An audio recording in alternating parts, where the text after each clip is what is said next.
Notre invité ce matin, Brune Poirson, bonjour. Bonjour Jean-Jacques Bourdin. Secrétaire d'État à la transition écologique, auprès du ministre François de Rugy. Dites-moi, Brune Poirson, pareil que vous regardez tous vos interlocuteurs et vous leur, je sais pas, vous choisissez une couleur. Il paraît. Oui, alors quelle couleur vous me donnez? Non, je vous dirai à la fin de l'interview, Jean-Jacques Bourdin. Je ne prendrai pas ce risque en début. Imaginez la couleur vous déplaît.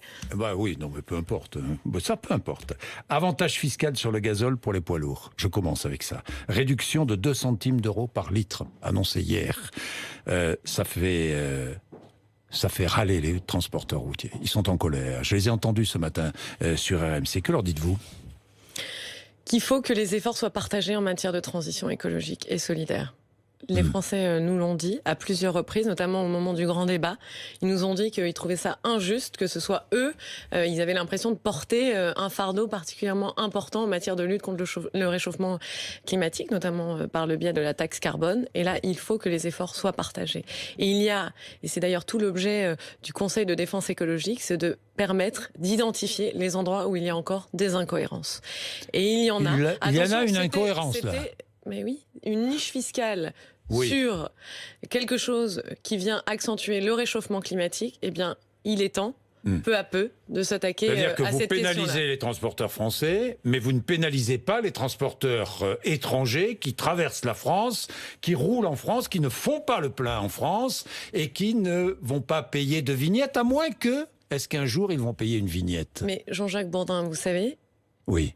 Il y a quelque chose qui s'appelle la pollution de l'air, il y a quelque chose qui s'appelle le réchauffement climatique, et il y a quelque chose qui s'appelle aussi le réchauffement climatique qui va encore plus vite que ce qu'on croyait. Et donc là, il faut prendre des mesures. C'est une question d'équité, d'effort partagé. Mais c'est une question d'équité. Alors l'effort partagé doit être partagé entre les transporteurs français et les transporteurs étrangers. Il doit aussi être partagé entre ceux qui prennent leur voiture tous les jours pour aller conduire et qui sont assujettis à une taxe carbone, et ceux qui utilisent aussi le même est-ce que vous allez mettre en place une vignette ? Vous êtes favorable à une vignette poids lourd pour les étrangers ? Écoutez, moi, pour le moment, on l'a dit, nous, notre ligne et notre approche, c'est les efforts partagés. Elisabeth Borne va recevoir aujourd'hui l'ensemble des parties prenantes, l'ensemble des parce que ça risque d'être étendu aux travaux publics, qui vont être affectés par le fait que nous revenions sur cette niche fiscale. Les travaux publics seront affectés ? Oui. Affecté, déjà, je ne sais pas effectivement si le mot est bon, mais en tout cas, il y a cette notion-là d'effort qui doit être partagée, et c'est pour cette raison-là que la ministre des Transports recevra aujourd'hui les différents secteurs pour en discuter, dont les travaux publics, pour leur demander de faire un effort, on est bien d'accord. Entre autres, évidemment, et finalement d'être soumis aux mêmes règles que les transporteurs routiers, on est d'accord, français. A priori, mais encore une fois, je vais pas m'exprimer. Je vais arrêter avec ça, parce que je vais arrêter avec ça, mais je voudrais juste une précision, Brune Poirson. Oui, Jean-Jacques Bourdin. Pourquoi, quand même, je comprends très bien, vous voulez faire très bien.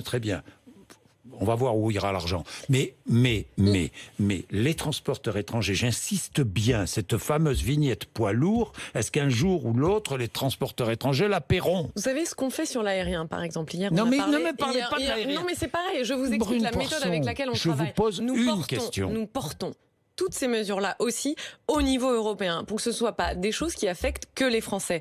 On parlait de cette taxe sur les billets d'avion hier. Vous savez, nous allons la mettre en place. Ça aussi, c'est une forte demande. Eh bien, 2 choses. D'abord, premièrement, nous battons aussi au niveau européen, pour que ce ne soit pas qu'une taxe qui soit en France. Et deuxièmement aussi, ce que nous faisons, c'est que nous voulons que les 180 millions que vont rapporter cette taxe soient réinvestis dans le secteur encore des transports et de ce qu'on appelle la mobilité du quotidien, et qui est pour faire en sorte qu'elle soit plus respectueuse de l'environnement. Si vous ne faites pas payer une taxe aux transporteurs étrangers, vous allez mettre tous les transporteurs français sur les routes et en colère. Jean-Jacques Bourdin, oui. Est-ce que je suis Elisabeth Borne ? Non. Mais vous êtes en charge de la transition écologique. Effectivement, mais est-ce que la réunion a déjà eu lieu avec l'ensemble des transporteurs routiers ? Pas encore. Il y a des concertations, bien sûr, qui ont été menées en amont et jusqu'à aujourd'hui. Il va encore y avoir des réunions. Donc je ne vais pas vous donner les résultats des réunions avant même qu'elles aient commencé. J'aimerais bien Donc la Ça m'aiderait souvent. la vignette, ce n'est pas Mais enterré. non, c'est pas le cas. C'est pas enterré, la vignette. Je ne peux pas vous répondre à l'heure actuelle. D'accord. Bon, on va parler de votre loi anti-gaspillage.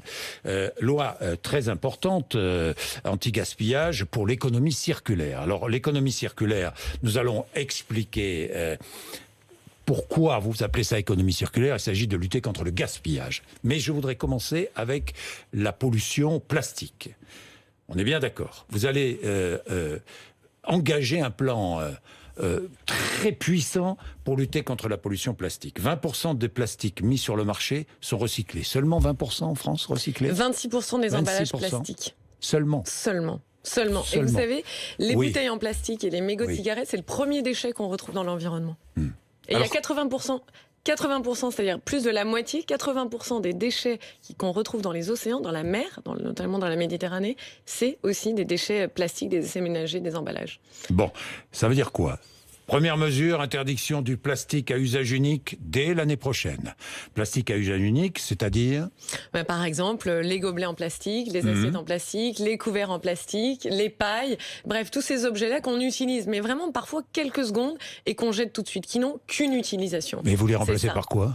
Mais Jean-Jacques Bourdin, il ne faut pas systématiquement, et on ne va pas vivre dans un monde où on peut tout remplacer tout le temps systématiquement. Premièrement, il ne faut pas chercher ça tout le temps. Il y a aussi des changements de comportement en profondeur.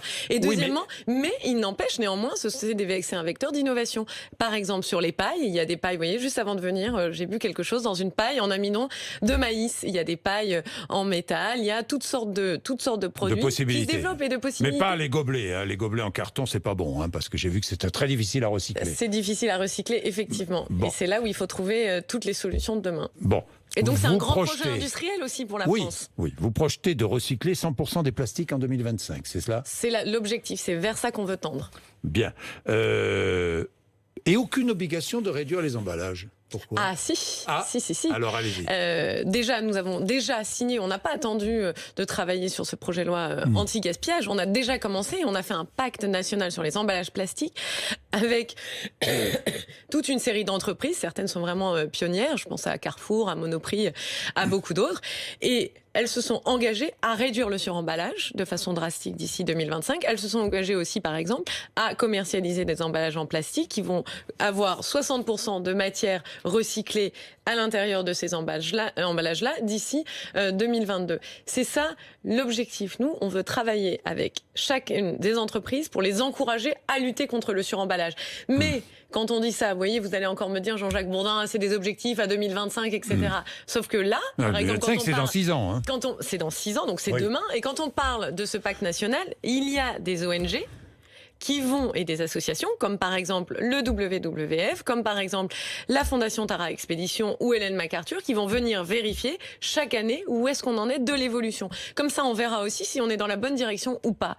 Et là, dans le projet de loi anti-gaspillage, on va aller encore plus loin, en mettant en place un système pour aller récupérer ce plastique-là avant qu'il finisse dans l'environnement, en obligeant aussi, ou en encourageant en tout cas les entreprises à intégrer plus de matières plastiques recyclées dans les produits qu'elles commercialisent, en luttant aussi contre le suremballage par le biais d'un système de bonus-malus.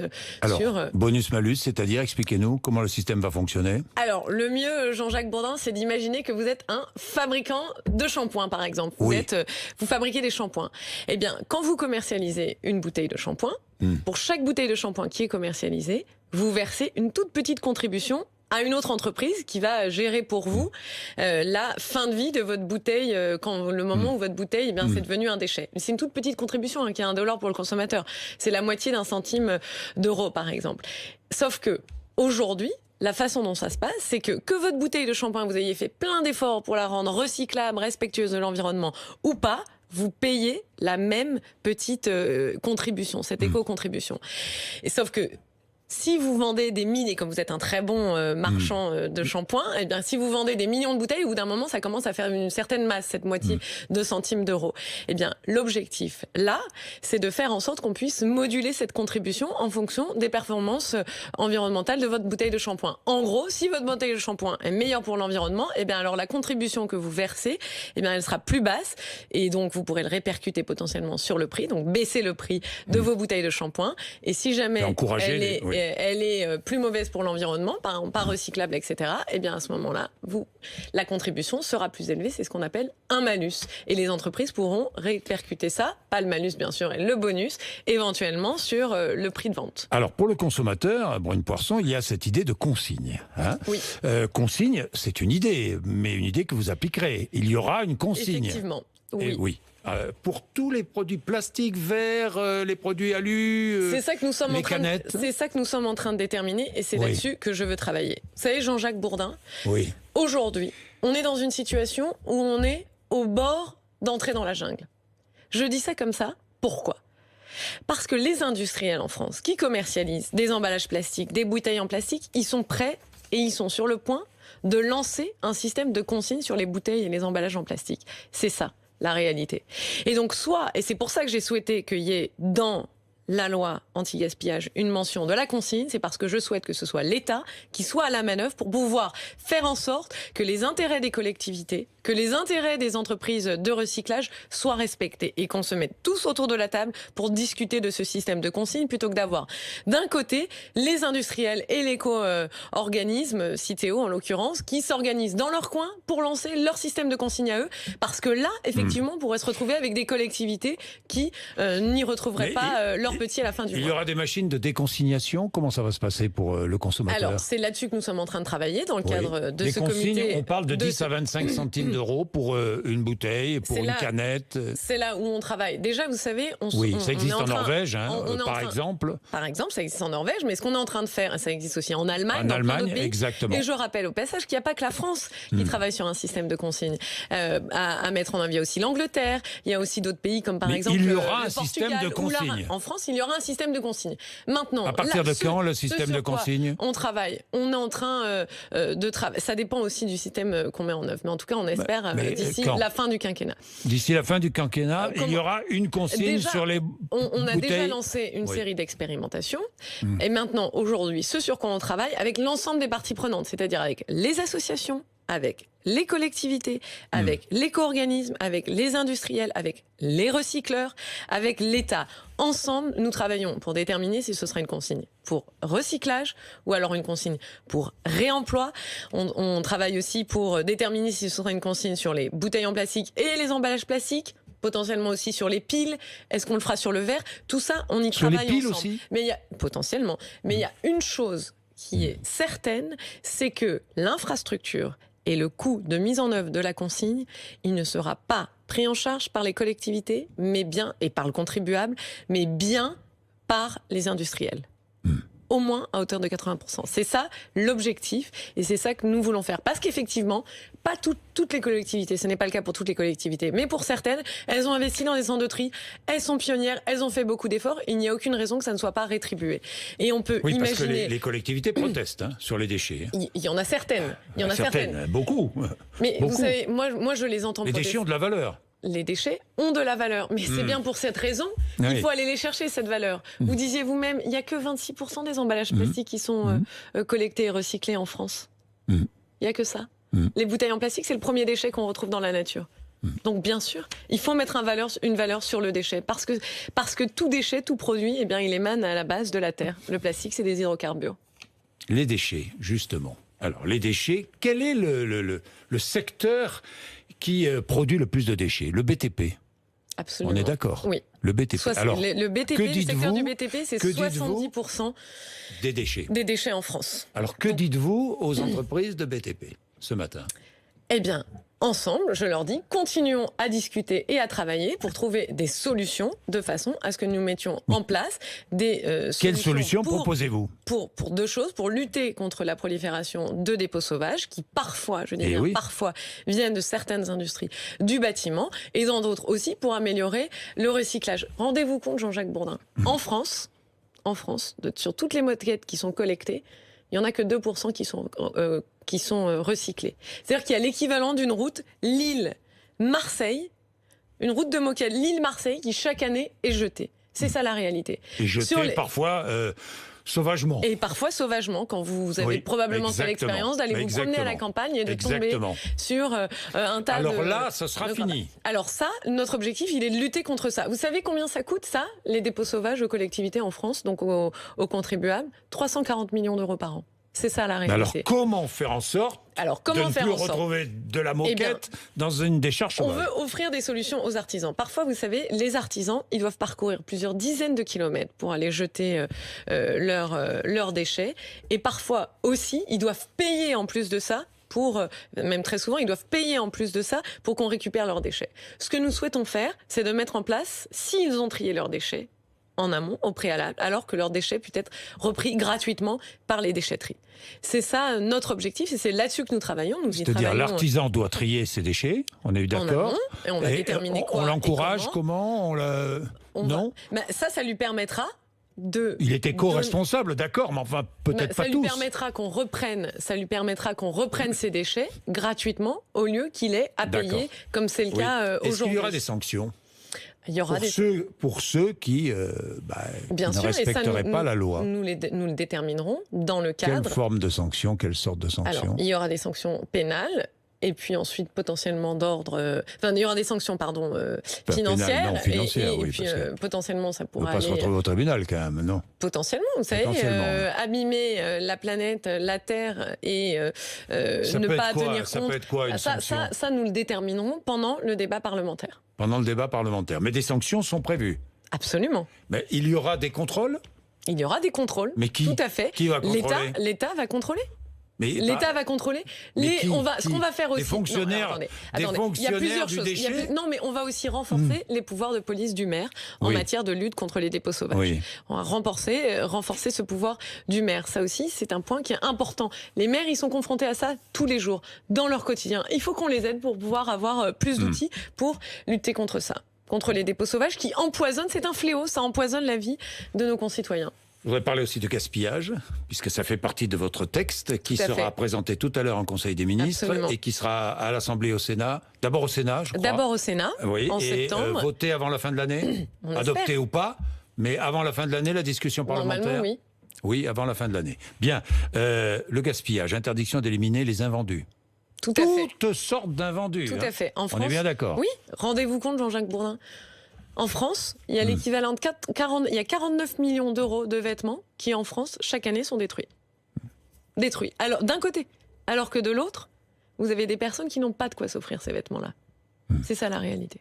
Là aussi, il y aura des sanctions pour ceux qui détruisent des invendus? Oui, absolument. Oui. Même ça ne chose. sera plus légal. On veut mettre un point final au gaspillage. On veut mettre un point final au fait qu'on produit pour détruire. C'est plus possible au XXIe siècle. Mais tous les produits neufs qui ne sont pas vendus, les invendus. Les invendus, il faudra qu'ils soient... Que vont-ils devenir? Plusieurs choses. Il faudra qu'ils soient soit donnés, pour certains, si des associations en ont besoin et que ça peut bénéficier à d'autres. Je pense par exemple à certains produits cosmétiques. Je pense par exemple aux serviettes hygiéniques. Il y en a encore beaucoup qui sont jetées, alors qu'il y a 2 millions de femmes qui ne peuvent pas s'en offrir, par exemple. Ça, c'est une réalité.